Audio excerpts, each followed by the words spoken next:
పుష్ప సందడి world wide గా షురూ అయింది. భారీ ఎత్తున 5 భాషల్లో పుష్పరాజ్ దండయాత్రలో మలుపులు గెలుపులు ఖాయమయ్యాయి. ఫస్ట్ మాస్ మూవీ అఖండ హిట్ అవ్వడం, పాన్ ఇండియా లెవెల్లో non local movie spider man దుమ్ము దులపడం అన్నీ అనుకున్నట్టే జరుగుతున్నాయి. What about Pushpa? Pan India లెవెల్లో పుష్పరాజ్ ఫస్ట్ డే లానే మండే కలెక్షన్స్ కూడా ఊపేస్తాయా? 3 days లో పుష్పరాజ్ ఫెట్ ఎలా ఉండబోతోంది? పుష్ప మూవీ వరల్డ్ వైడ్ గా సందడి షురూ చేసింది. US premier first copy doubt అన్నారు కానీ అనుకున్నట్టే టైం ప్రకారం జరిగాయి.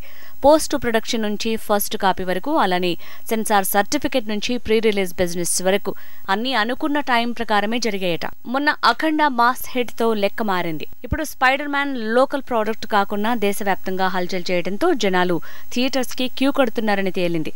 అలాంటి టైంలో 1 day గ్యాప్ లో పుష్పరాజ్ సందడి షురూ అయినట్టే అంటున్నారు. పుష్పరాజ్ టీజర్ పేలింది. ప్రతి పాట తూటాల అన్ని భాషల్లో దుమ్ము దులిపేస్తోంది. ట్రైలర్ కి కూడా భారీ స్పందనే వచ్చింది. ఇక ఫస్ట్ టైం హిందీలో డైరెక్ట్ రిలీజ్ తో అక్కడ బన్నీ సత్తా ఏంటో తేలబోతోంది. తమిళ్ మార్కెట్, హిందీ మార్కెట్ ఈ రెండే బన్నీ ముందున్న భారీ ఛాలెంజ్లు. అవే ఈ వీక్ తో తేలబోతున్నాయి. ఫ్రైడే కలెక్షన్స్ ఎలా ఉన్నా మండే కూడా అదే స్థాయి వసూళ్లు అంతటా వస్తేనే పుష్పరాజ్ గెలిచినట్టు అంటున్నారు. పుష్పరాజ్ కి రష్మికతో ఓ రకంగా కలిసొచ్చే ఛాన్స్ ఉంది. ది ఫ్యామిలీ మ్యాన్ 2 తర్వాత సమంతకి నార్త్ లో కూడా ఫాలోయింగ్ పెరిగింది. కాబట్టి ఈ మూవీలో ఇద్దరు హీరోయిన్లు పుష్పరాజ్ ని జనాల్లోకి బానే తీసుకువెళ్తున్నారు, కలిసి వస్తున్నారు. అఖండ స్పైడర్ మ్యాన్ కట్ చేస్తే 3rd ప్లేస్ లో పుష్పరాజ్. ఈ సినిమా కూడా అనుకున్నట్టే హిట్ అయితే RRR కి పండుగే.